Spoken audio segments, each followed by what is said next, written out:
Doctor চম্পা, এই দেখুন আমার দাঁতে কি রকম পোকা হয়েছে। ঠিক আছে মন্টু, এক্ষুনি পোকাগুলোকে বের করে তোমাকে একটা জাদুর দাঁত লাগিয়ে দিচ্ছি। ধন্যবাদ চম্পা তোমাকে, তুমি আমার অনেক বড় উপকার করলে। ভাই আমাকে কিছু সাহায্য করুন, আমি 2 দিন ধরে না খেয়ে আছি।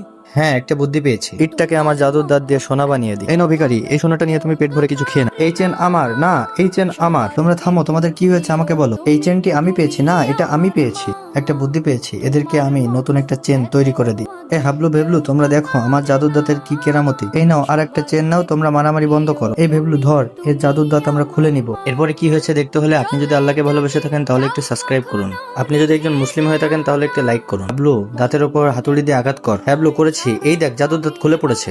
জাদুর দাঁতটি আমি নিব না, এই জাদুর দাঁতটি আমি নিব। জাদুর দাঁত তারপরে কি হলো এটা দেখার আগে তুমি যদি মহান আল্লাহর এই সুন্দর নাম লেখা ছবিটিকে ভালোবাসো তাহলে ভিডিওতে লাইক করে চ্যানেলটা সাবস্ক্রাইব করে দিবে এবং মহান আল্লাহর এই সুন্দর নামটি কমেন্ট বক্সে লিখে যাবে। আর যদি না করো তাহলে আমি বুঝে নিব তুমি মহান আল্লাহকে একটু ভালোবাসো না।